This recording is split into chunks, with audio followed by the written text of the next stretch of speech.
साथियों, जय भीम, नमो बुद्धाय। मैं बोधाचार्य सूरज राही बोध। साथियों, आज जैसा कि आप लोगों को मालूम है, आज मदर्स डे है। तो मैं सर्वप्रथम इस मदर्स डे पर आप सभी देशवासियों को बहुत बहुत शुभकामनाएं, बहुत बहुत मंगल कामनाएं करता हूं। आप सभी को मदर्स डे की बहुत बहुत बधाई देता हूं। धम्म बंधुओं, लेकिन मदर्स डे केवल मदर्स डे की बधाई देने से ही नहीं मनाया जा सकता। मदर्स डे का महत्व समझने की बहुत ज़रूरत है। मतलब माँ का दिन, वो माँ जिस माँ ने हम सबको जन्म दिया, पाला पोसा बड़ा किया, लायक बनाया, शादी विवाह किए, घर मकान दिया, वो माँ जो हमें थोड़ी सी भी पीड़ा तकलीफ होती है तो जिसका दिल करुणा से, मैत्री से, दया से ओतप्रोत होने लगता है, उमड़ने लगता है, और वो सारी ममता, सारी करुणा अपने बच्चे पर लौटा देती है। तो क्या हमने उस माँ को जैसा प्यार देना चाहिए, जैसा सम्मान देना चाहिए, जैसे माँ बाप की सेवा करनी चाहिए, जैसा उनका आदर करना चाहिए, कि हमने वैसा किया? धम्म बंधुओं, माँ कैसी भी हो, भली हो या बुरी हो, लेकिन माँ माँ होती है। मैंने एक गीत लिखा था, उस गीत में कुछ लाइनें लिखी थी। माँ की क्या तारीफ करूं, तारीफ नहीं होती है, मैं तो बस ये कहना चाहूं, माँ तो माँ होती है। एक छोटी सी कहानी मुझे याद आती है कि एक बार, जैसे आम चलन की बात, बहुत सारे लोग कहते हैं कि जब अपनी माँ से झगड़ा करने लगते हैं, अरे कि तूने मेरे लिए क्या कर दिया, कौन सा तेरा कर्जा है मुझ पर। धम्म बंधुओं, जब बेटा माँ से ये कहे कि तूने मेरे लिए क्या ही क्या कर दिया तूने मेरे लिए, तो माँ का हृदय दुखी होता है। धम्म बंधुओं, मैं आपको एक बात बताऊं, वैसे तो माता पिता दोनों का ही महत्व है, लेकिन पिता से भी ज्यादा माँ को महत्व दिया जाता है। क्यों? उसका ही कारण है कि माँ जितने कष्टों से, जितने नाजों से बच्चे को जन्म देती है, पालती है, पोसती है, जितनी पीड़ा परेशानी सहन करती है, शायद उतना पिता नहीं करता। धम्म बंधुओं, एक पिता से आप ये पूछ करके देखना, 2 से 3 किलो वजन वो अपने पेट से बांध करके, या किसी व्यक्ति से पूछ करके देखना कि वो 2 से 3 किलो वजन अपने पेट से बांध करके पूरे दिन कैसे रह सकता है, कैसे रहेगा। अगर ये काम दुनिया में कोई कर सकता है तो केवल और केवल माँ कर सकती है, इसके अलावा और कोई नहीं। तो ऐसी माँ को मेरा बारंबार प्रणाम है। धम्म बंधुओं, करुणा के सागर सम्यक सम तथागत भगवान बुद्ध ने भी, जो विश्व गुरु हैं, उन्होंने भी यह कहा है कि संसार में यदि कोई वरदानी देवी देवता है तो माँ बाप से बढ़कर संसार में कोई दूसरा देवी देवता नहीं है। इसलिए हमें अपने माँ बाप की कदर और सेवा करनी चाहिए। लेकिन बहुत सारे लोग तो अपने माँ बाप से तरह तरह की बातें करते हैं। धम्म बंधु, एक छोटी सी कहानी मुझे याद आती है। एक लड़का अपनी माँ से कहता है, अरे माँ बता तेरा कितना कर्जा है, मैं चुकाऊंगा तेरा कर्जा। क्या किया तूने मेरे लिए? हर वक्त एक ही बात कहती है, माँ का कर्जा नहीं चुकाया जा सकता, माँ का कर्जा नहीं चुकाया जा सकता। माँ कहने लगी, अरे छोड़, तू क्या मेरा कर्जा चुकाएगा? नहीं नहीं नहीं, तू बता माँ तेरा कितना कर्जा है। तो माँ ने एक बात कही, बेटा अगर तू मेरा कर्जा ही चुकाना चाहता है तो आज की रात मेरे साथ मेरे बिस्तर पर सो जाना, मैं समझूंगी तूने मेरा सारा कर्जा चुका दिया। बेटा बोलो बस इतनी सी बात? कि हाँ इतनी सी बात। धम्मबंधु रात होती और रात माँ के बिस्तर पर रात में वो बेटा अपनी माँ के साथ सोता है और जैसे जैसे 11 बजते हैं करीब और पहली नींद, बड़ी गहरी नींद होती है, जैसे ही पहली नींद आई उसको माँ ने अपने बेटे को जगा दिया और कहा बेटा उठ। एकदम उठा, बोले क्या बात है माँ? माँ बोली अरे बेटा मुझे प्यास लग रही थी तो मैं पानी मांग रही थी, उसे याद आया माँ का कर्जा चुकाना है, गया पानी लेकर के आया, लोटे में पानी लाया और गिलास में भर के वहीं रख दिया।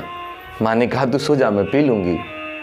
और जैसे ही वो बेटा सोया धम्मबंधुओं, माँ ने वो गिलास का पानी उसके बिस्तर पर फैला दिया और जैसे ही बिस्तर पे पानी फैलाया बिस्तर गीला हुआ, एकदम बेटा उठा, अरे माँ क्या बात होगी, क्या बात होगी? अरे माँ ने कहा बेटा कोई बात नहीं, वो दरअसल मैं पानी पी रही थी तो मेरे हाथ से गिलास छूट गया, तेरे बिस्तर पे फैल गया। अरे माँ तुम भी क्या देख के नहीं काम कर सकती, मुझे नींद आ रही है। गुस्सा तो आया लेकिन कम। माँ ने कहा चल सो जा, कोई बात नहीं है। धम्मबंधुओं, जैसे ही बेटा सोया माँ ने बेटे को फिर जगा दिया, कहा बेटा थोड़ा मेरे गिलास में पानी कर दे। माँ से बेटा कहने लगा अरे माँ तू सोने नहीं देती है। उठा और गिलास में पानी भर दिया, अब कहने लगा चुपचाप पी लेना और सो जाना। धम्मबंधुओं, बेटा जैसे ही सोया माँ ने फिर से वो पानी गिलास बिस्तर पे फैला दिया वो पानी, और जैसे बिस्तर गीला हुआ एकदम उठा और चिल्ला करके कहने लगा अरे तुम्हें तमीज नहीं, तुम्हें अकल नहीं, तुम कैसी माँ हो, मुझे बार बार जगाती हो, सोने नहीं देती, परेशान करके रख दिया है।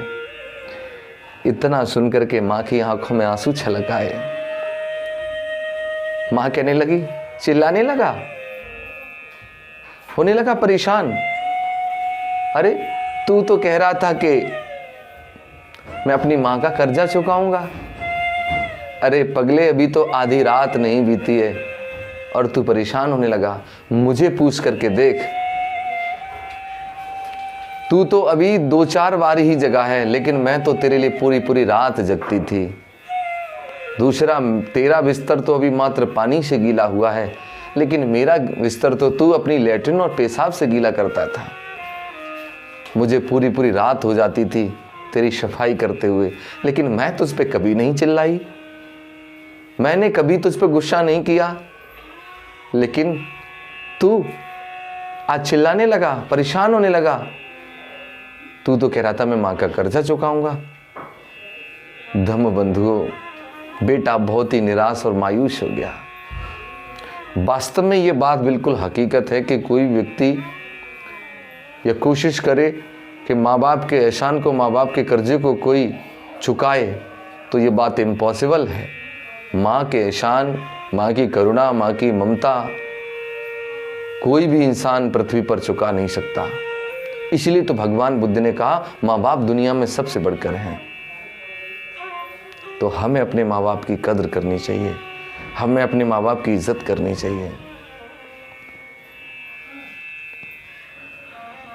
एक छोटी सी लाइन मुझे याद आती है, माँ ममता की मूरत है, माँ ममता की मूरत है, माँ बुद्ध की सूरत है, माँ बिन जग खाली खाली, माँ सबकी जरूरत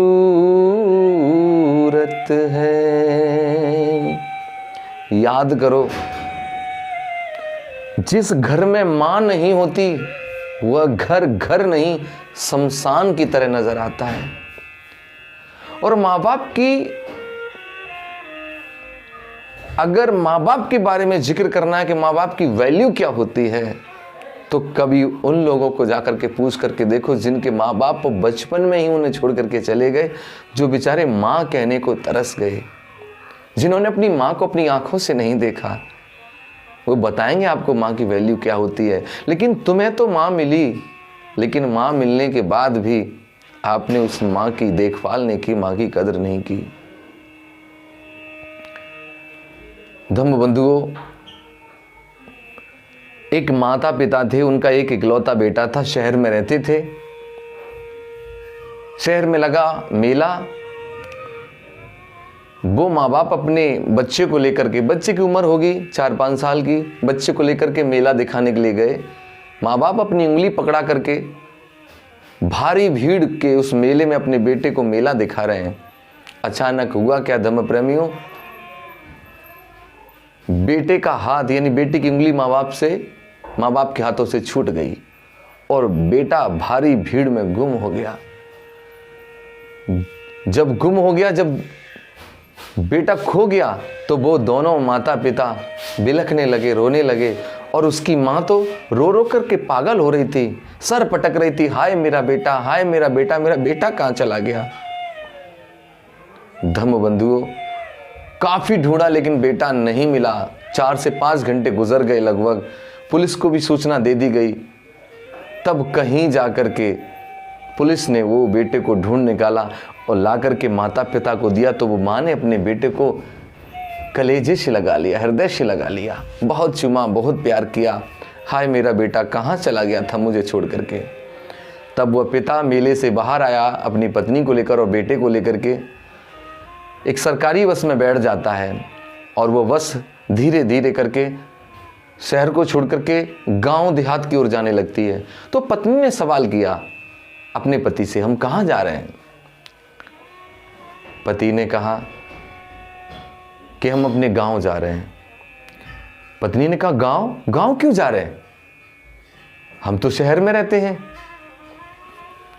पति समझाकर कहने लगा, अरे पगली, क्या अब भी मुझे समझाने की जरूरत है। जब तेरा बेटा तुझसे 4 से 5 घंटे के लिए दूर हो गया, तू रो रो करके पागल हो रही थी, तू तड़प तड़प करके चिल्ला चिल्ला करके बेटा बेटा कर रही थी, हाय मेरा बेटा, मैं कैसे जीऊंगी मैं बेटे के बिन। वो स्थिति देखने लायक थी, तुम तड़प रही थी अपने बेटे के लिए। तब ये बात मेरे समझ में आई कि जब तुम अपने बेटे के बिन 4-5 घंटे नहीं रह सकती, तो मेरी बूढ़ी माँ गांव में मेरे बिन कैसे रह रही होगी। इसलिए मैं अपनी माँ के पास जा रहा हूं। धम्म बंधुओं, इसलिए मेरा आप लोगों से कहना, इस मदर्स डे पर संकल्प लें कि हम सदैव अपने माँ बाप की सेवा करेंगे, माँ बाप का ध्यान रखेंगे, उनका ख्याल रखेंगे। तभी मदर्स डे मनाना आपके लिए सार्थक साबित होगा धम्म बंधुओं। इसलिए मैं पूरे धरा पर जितनी भी माएँ हैं, उन सभी माँओं के चरणों में अपना सिर झुकाकर उनको प्रणाम करता हूँ। और पुनः एक बार आप सभी को मदर्स डे की बहुत बहुत शुभकामनाएं देता हूँ। साथियों, मैं बोधाचार्य सूरज राही बौद्ध। जय भीम, नमो बुद्धाय।